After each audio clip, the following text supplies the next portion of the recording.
السلام علیکم ورحمۃ اللہ وبرکاتہ۔ فرقہ واریت سے بالا تر ہو کر آپ اس ویڈیو کو سماعت فرمائیں، انشاءاللہ آپ کو فائدہ ہوگا۔ ہم کسی کو کافر نہیں کہتے۔ امام اعظم ابو حنیفہ رحمہ اللہ فرمایا کرتے تھے، ان کا ایک مقولہ ہے کہ ایک بندے کے اندر 99 یعنی کہ 99 کفریہ اس کی چیزیں ہوں، ٹھیک ہے، اور 1% یہ وہ اس میں عدم کفر والی بات ہو تو تب بھی اس کو کافر نہیں کہا جائے گا، ٹھیک ہے۔ یہ بات ذہن میں رکھیے کہ 99% اس کے اندر یہ چیزیں پائی جا رہی ہیں کفریہ، الا یہ کہ وہ زبان سے کوئی ایسی بات کہہ دے، وہ الگ بات ہے۔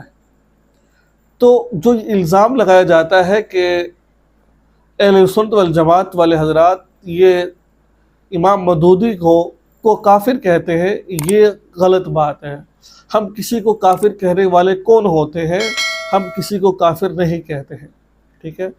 ہاں، تو وہ کافر نہیں تھے، بلکہ علماء کرام کا یہ عقیدہ تھا اور ان کا یہ فتویٰ تھا اور یہ ان کی رائے تھی کہ مودودی صاحب کا جو عقائد ہے اگر ان پر نظر ڈالی جائے تو ان کے جو عقائد ہے صحابہ کرام کے بارے میں، انہوں نے صحابہ کرام کو بہت برا بھلا کہا ہے اور انبیاء علیہم السلام پر انہوں نے بڑے انگلیاں اٹھائی ہیں، ٹھیک ہے۔ میں تو ایک بات نہیں کر رہا، آپ ان کی تصریفات کو اٹھا کر دیکھیں، آپ کو معلوم ہو جائے گا کہ انہوں نے انبیاء علیہم السلام پر، صحابہ پر کتنی بری گفتگو کی ہے۔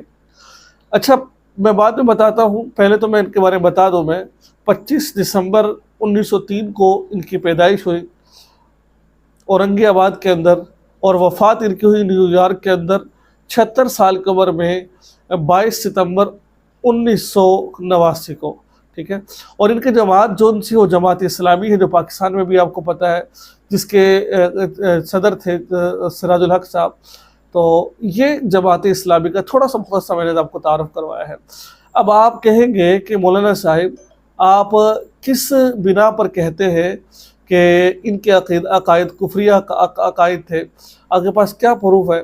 تو میں آپ کو ایک بات کہتا ہوں کہ آپ ان کے عقائد اگر پڑھنا چاہتے ہیں تو میں آپ کو کچھ کتابیں ریکمنڈ کرتا ہوں، وہاں پر ان کی عبارات سے، ان کی تمام چیزوں سے پتہ چل جائے گا کہ ان کا عقیدہ کیا تھا، ان کا عقائد، ٹھیک ہے۔ تو میں کچھ کتابیں آپ کو بتانا چاہتا ہوں، ان کتابوں کا آپ ضرور مطالعہ کیجیے گا، انشاءاللہ عزیز آپ کو بہت فائدہ ہوگا۔ نمبر 1 کتاب تفہیم القرآن، آپ ان کی پڑھیں گی، اس کی عبارات میں ان کی بہت ساری عبارات آپ کو ایسی ملیں گی جو صحابہ کرام انبیاء علیہم السلام کے خلاف ہے، ٹھیک ہے۔ ان کی دوسری کتاب جو انہوں نے لکھی ہے خلافت و ملوکیت، اس پر بھی اس کا مطالعہ کریں گے تو آپ کو بھی ملے گا، ٹھیک ہے۔ نمبر 3 الجہاد فی الاسلام، تو یہاں پر توخیر انہوں نے کر دی ہے۔ نمبر 4 تفہیمات، نمبر 5 رسائل و مسائل، نمبر 6 رسالہ ترجمان القرآن، تجدید، نمبر 7 تجدید و احیاء دین۔ ان کتابوں میں سے خلافت ملک تفہیم القرآن، یہ بہت ساری کتابیں ایسی ہیں جن کے اندر انہوں نے صحابہ کرام رضوان اللہ علیہ اجمعین پر کچھ نازیبہ الفاظ کہے ہیں، جن کی بنا پر یہ کہا جاتا ہے کہ یہ کافر تو نہیں ہے لیکن گمراہ ہو چکے تھے، اور جو حضرات ان کو پیروکار ہیں، ان کی تفسیر پڑھتے ہیں، جو ان کی باتوں پر عمل کرتے ہیں، وہ کافر تو نہیں ہے لیکن گمراہ ہو رہے ہیں وہ، ٹھیک ہے۔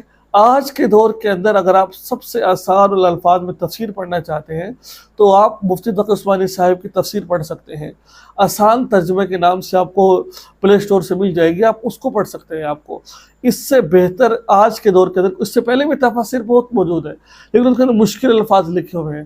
اگر آپ مختصر تفسیر پڑھنا چاہتے ہیں تو مفتی تقی عثمانی صاحب کے آسان ترجمے کے نام سے اس کو ضرور پڑھیے گا آپ۔ تو بات یہ ہے کہ ہم کسی کو کافر نہیں کہتے۔ ہم کون ہوتے ہیں کافر کہنے والے؟ کیونکہ صحابہ کرام وہ جماعت ہے جن کا اللہ تبارک و تعالیٰ نے، جن کے بارے میں یہ کہا ہے رضی اللہ عنہم ورضوا عنہ، میں ان سے راضی، یہ مجھ سے راضی، خالدین فیہا ابدا، اللہ تعالیٰ نے ان کو جو خالد ہمیشہ کو جنت میں رکھیں گے۔